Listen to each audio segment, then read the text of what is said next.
Man sholat duha isnataini asrata rakaatan imanan wa ihtisaban kataballahu lahu alfa alfi hasanah wa maha anhu alfa alfi sayyi'ah wa rafa'a lahu alfa alfi darajah wa banallahu lahu baitan fil jannah wa ghafarallahu lahu dzunubahu kulliha.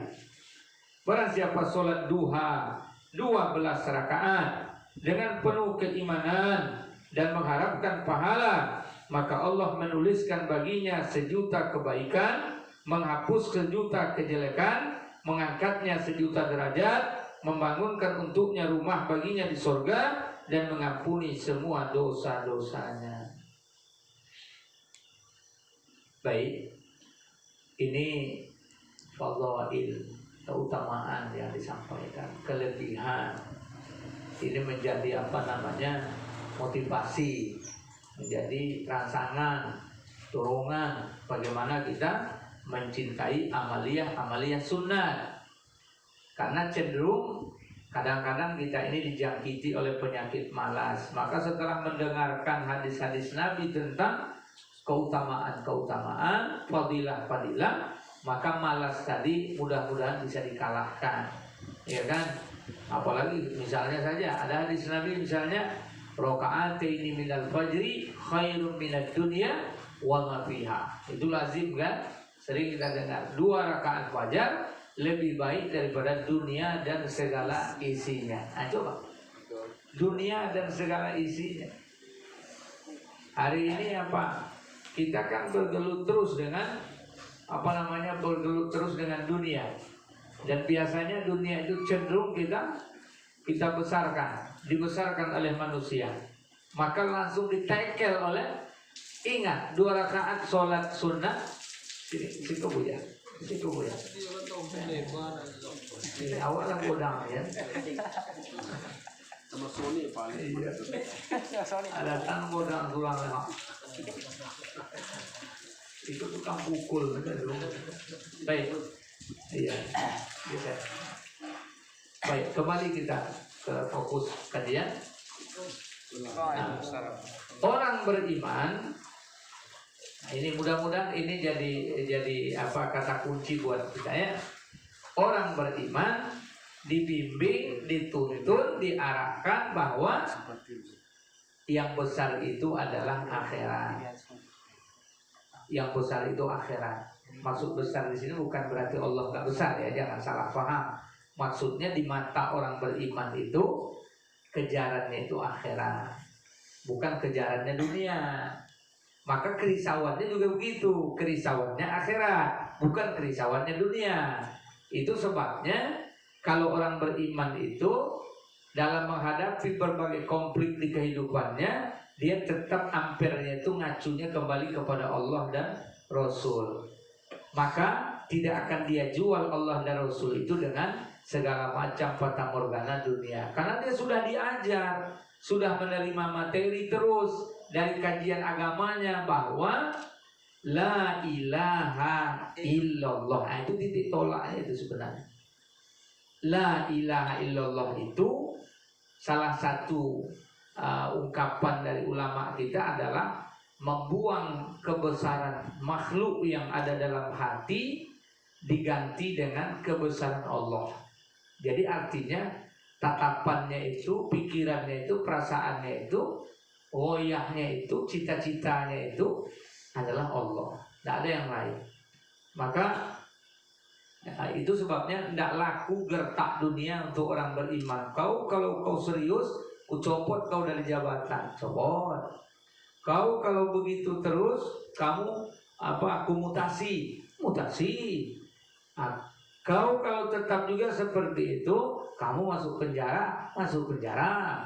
Itulah kaedahnya. Kalau orang beriman itu seperti itu.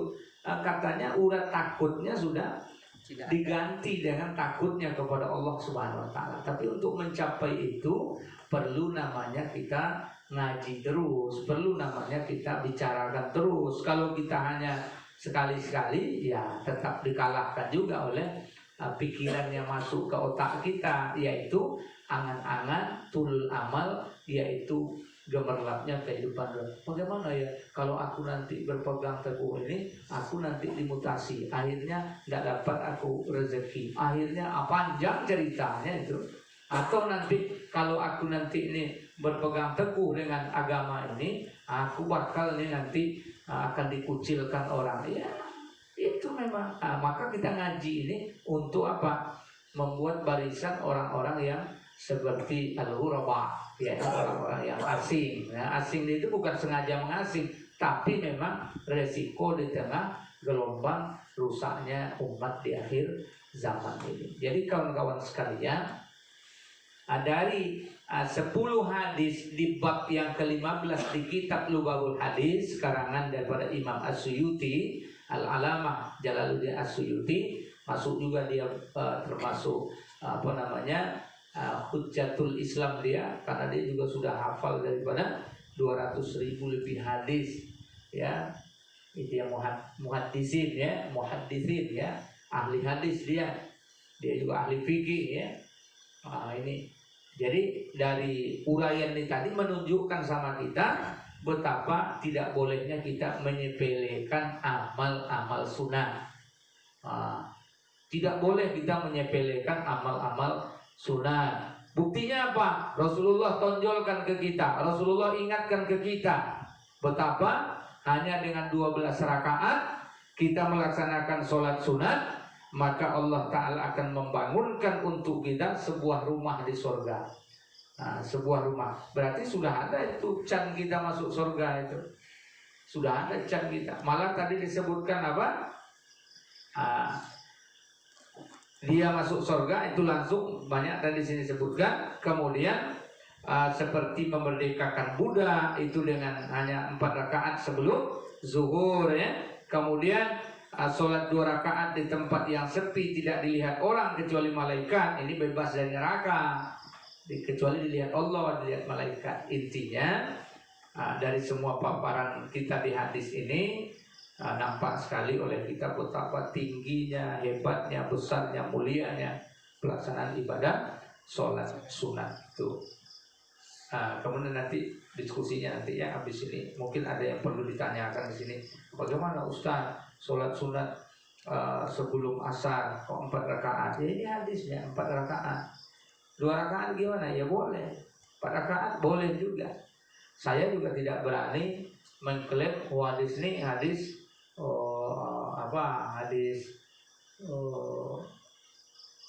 palsu misalnya. Enggak.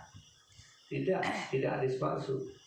Nah, cuma ini hadis yang sifatnya banyak disebutkan beliau masalah fadhail. Lalu untuk apa amal sunat? Ya, kita jelaskan sedikit lagi. Untuk apa amal sunat ini? Ada hadis Rasul ya. Sesungguhnya perkara pertama kali dihisab pada hari kiamat dari amal seorang hamba adalah sholat. Jika sholatnya baik, maka sungguh dia beruntung dan selamat. Jika sholatnya buruk, maka sungguh dia celaka dan rugi.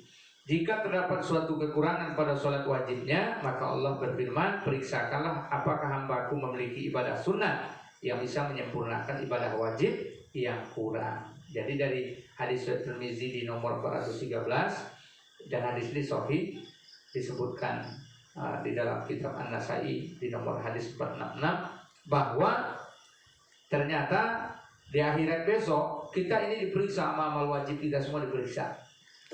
Yang kurang dari amal wajib kita itu nanti akan disuruh Allah periksa ya malaikat bagaimana keadaan amal sunnah yang dimiliki oleh hambaku. Nanti amal sunnahnya itu yang akan menutup atau menyempurnakan. Perlu kita ketahui sahabat sekalian, tidak ada di antara kita yang sempurna amal kita. Namun jangan kita melarutkan diri untuk tidak sempurna amal. Contohnya sholat, jangan sampai kita akhir-akhir waktu, ya kan? Jangan kita terlambat. Kita usahakanlah sholat di awal waktu berjamaah. Kesempurnaan berjamaah ini akan membuat nilai sholat kita menjadi tinggi dan mulia. Saya pernah mendengar salah satu dari diskusi, kalau sholatmu mau diterima Allah Ta'ala, itu kuncinya dia. Kalau sholatmu mau diterima Allah Ta'ala, jangan kamu berpisah dari sholat berjamaah, pasti sholat rutin. Nah, apa alasannya? Alasannya adalah karena Allah menghitung secara kolektif, secara semuanya. Tak mungkin tak ada yang sempurna sholatnya. Mungkin sempurna si A, mungkin kurang si A, B sempurna, mungkin C sedang lalai, si E-nya ingat. Begitulah dia. Maka Allah menghitung semuanya. Tapi coba kalau sholat sendirian, apa yang akan terjadi? Salah, perbaiki sendiri. Rendah nilainya, tanggung sendiri. Ditolak Allah, tak ada tempat untuk memperbaikinya.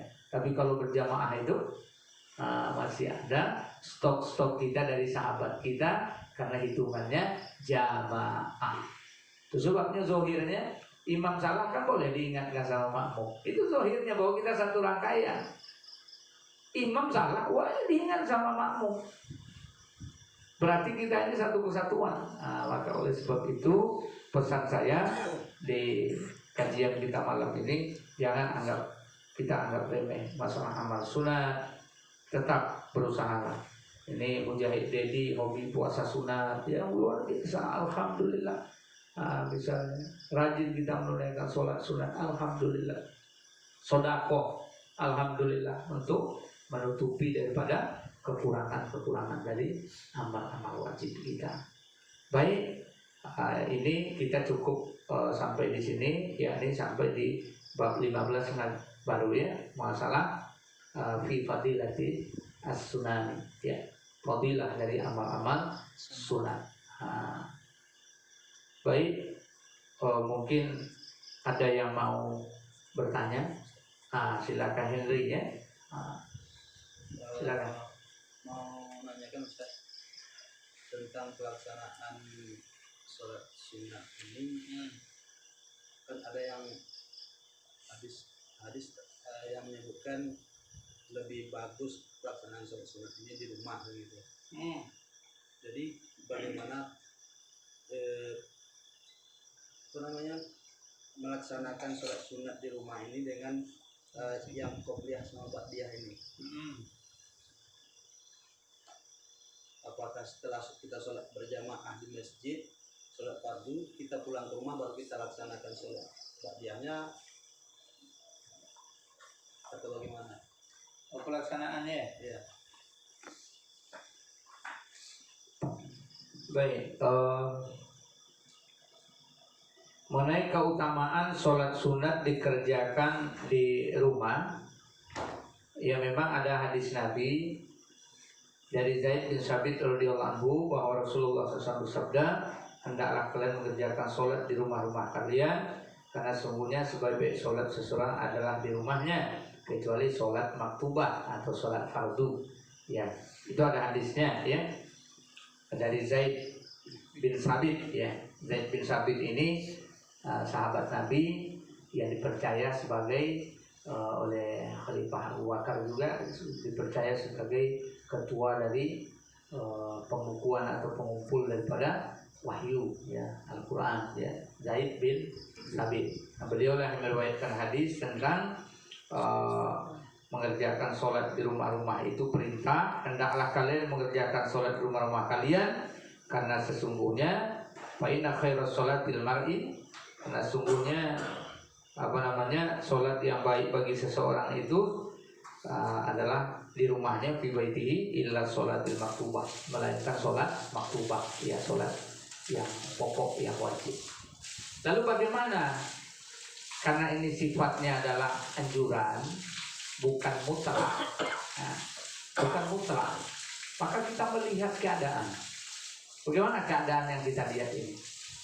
Rasulullah itu rumahnya dekat dengan masjid, bahkan bertahun, bahkan hanya ya boleh dikatakan ya Nabi memasukkan kepalanya ke kamarnya bisa. Ibunda Aisyah menyisir rambut Nabi itu cukup Nabi menginikan. Kan situ kan. Tapi bagaimana dengan kita yang jauh ini? Sementara yang namanya rawatib itu mengiringi, tidak berjeda panjang, tidak berjeda lama. Maka itu sebabnya di hadis tadi sunnahnya jangan ngomong.